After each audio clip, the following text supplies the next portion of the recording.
عورتیں تو اسلام میں قید ہے، عورتوں کو تو گھر سے باہر نکالنے کی اجازت نہیں، اسلام نے تو عورت کو پردے میں جکڑ کر رکھ دیا ہے۔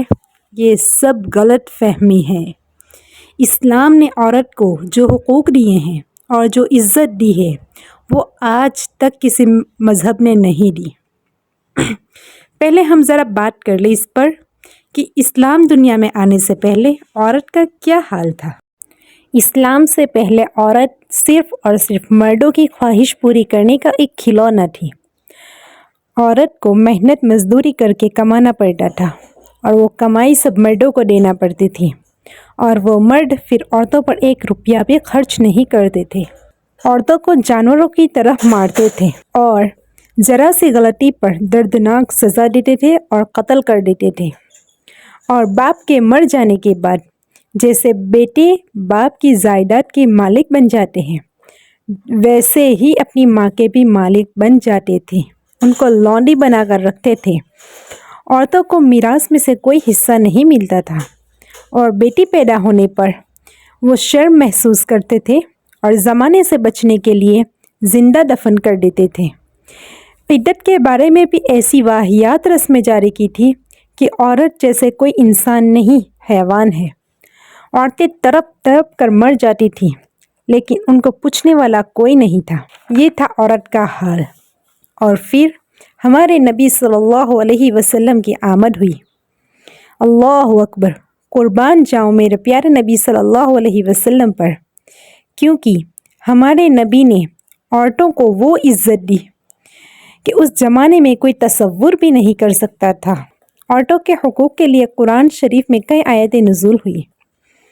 عورت کو باپ اور شوہر کی میراث میں سے حق دیا گیا۔ عورت کو شادی کے بعد سارا خرچ شوہر کے ذمے ہے۔ عورت کے ذمے صرف بچوں کو پالنا ہوتا ہے۔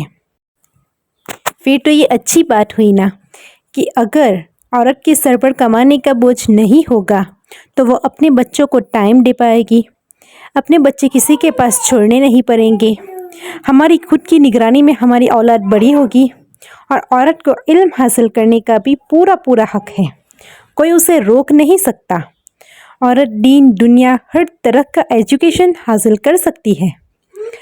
عورت خود کمانا چاہے تو یہ بھی کر سکتی ہے، بلکہ آج کے زمانے میں تو عورت کو فائنینشلی انڈیپینڈنٹ ہونا ہی چاہیے، کیونکہ جب سے زنا آسان اور عام ہوا ہے زیادہ تر مرد اس میں پڑ جاتے ہیں اور بیوی کے حقوق ادا نہیں کرتے، تو اس وقت عورت اپنے دم پر کھڑی ہو سکتی ہے اور اسے مظلوم بن کر رہنا نہیں پڑے گا۔ لیکن یہ سب کچھ پردے میں رہ کر اور شرعی حدود میں رہ کر کرنا ہوگا۔ اس کے بھی بڑے فائدے ہیں۔ اگر آپ آٹے کپڑے پہن کر یا پھر ٹائٹ کپڑے پہن کر باہر جائیں گی تو آپ کی عزت محفوظ نہیں ہوگی۔ مرد آپ کو پیار محبت کے نام پر لوٹ لیں گے، آپ کو ٹیشو پیپر کی طرح استعمال کر کے پھینک دیں گے، کیونکہ معاشرے میں اور بھی لڑکیاں ہیں تو وہ آج یہاں منہ ماریں گے کل وہاں۔ آٹے کپڑوں میں صرف اور صرف مرد کا فائدہ ہے۔ وہ فحاشی کی طرف جائے گا، وہ عیاشی کرے گا، وہ آپ کو استعمال کرے گا، اور پھر آپ کو پوچھنے والا کوئی نہیں ہوگا۔ ہم ایک نارمل سے ایگزامپل لے لیتے ہیں، ایک چاکلیٹ کی۔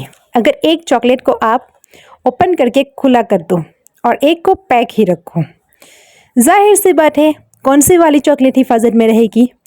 جو پیک ہے وہی، اور جو اوپن ہے اس پر تو مکھیاں چونٹیاں آ کر بیٹھ جائے گی، اور پھر اس کا کیا حال ہوتا ہے یہ تو ہم جانتے ہیں۔ تو بس ہمیں اپنے آپ کو کور رکھنا ہے اپنی ہی حفاظت کے لیے، ورنہ درندے آپ کو کھا جائیں گے۔ تو کیا یہ عورت کے پردے کا حکم دے کر اللہ نے عورت کو عزت نہیں بخشی؟ تو پلیز خدا را اللہ کے واسطے اللہ نے جو حکم دیے ہیں اس کو فالو کرے اور اپنے آپ کو کور رکھے، پردے کو بوجھ نہ سمجھے، اپنی عزت اور اپنی حفاظت سمجھے۔ اسلام نے عورت کو عزت دی ہے تو اس کی قدر کرے۔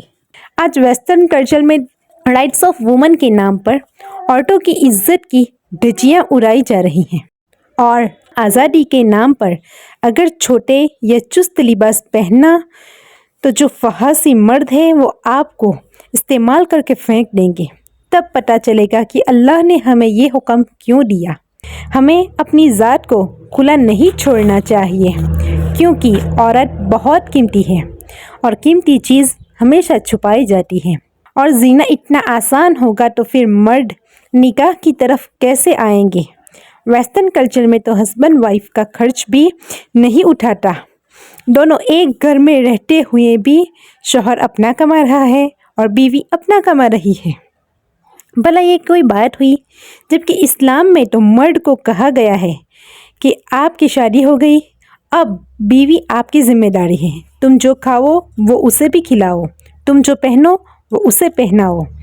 نبی صلی اللہ علیہ وسلم نے اپنی نواسی کو کتنی عزت دی کہ نماز میں اپنی نواسی کو اپنے کندھے پر بٹھائے ہیں، اور اس دور میں یہ کر کے بتایا ہے جب بیٹیوں کو زندہ دفن کر دیا جاتا تھا۔ جب اللہ کسی سے راضی ہوتا ہے تو اسے بیٹی کی نعمت سے نوازتا ہے۔ بیٹی رحمت ہے، بوجھ نہیں۔ جب بیٹی پیدا ہوتی ہے تو اللہ کہتا ہے کہ تم دنیا میں جاؤ، میں تمہارے باپ کی مدد کروں گا۔ عورت اگر بیٹی ہے تو رحمت، بیوی ہے تو باعث سکون، ماں ہے تو جنت۔ سبحان اللہ۔ میرا خیال ہے اب تو لڑکیوں کو اور عورتوں کو سمجھ آ گئی ہوگی کہ حجاب اور پردہ قید نہیں بلکہ حفاظت ہے، اور یہ بھی سمجھ آ گئی ہوگی کہ اسلام نے عورت کو کتنے حقوق دیے ہیں۔ اگر اسلام نہ آتا تو آج بھی عورتوں کا کیا حال ہوتا؟ آج بھی وہ مظلوم رہتی اور ظلم سہتی، لیکن اب اسلام نے ہمیں ہمارے حقوق دیے ہیں تو اس کا فائدہ اٹھائیں۔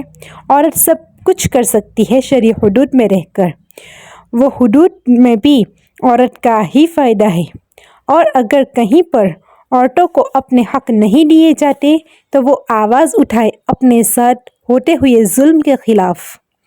عورت میں تو وہ طاقت ہے کہ وہ مرد پیدا کرتی ہے، تو کسی مرد کو بالکل بھی یہ حق نہیں پہنچتا کہ وہ عورت کو بے عزت کرے۔ امید ہے آپ کو یہ ویڈیو پسند آئی ہوگی، اور ساتھ ساتھ یہ بھی پتہ چل گیا ہوگا کہ اسلام میں پردے اور حجاب کا حکم قید ہونے کے لیے نہیں بلکہ حفاظت کے لیے ہے۔ السلام علیکم۔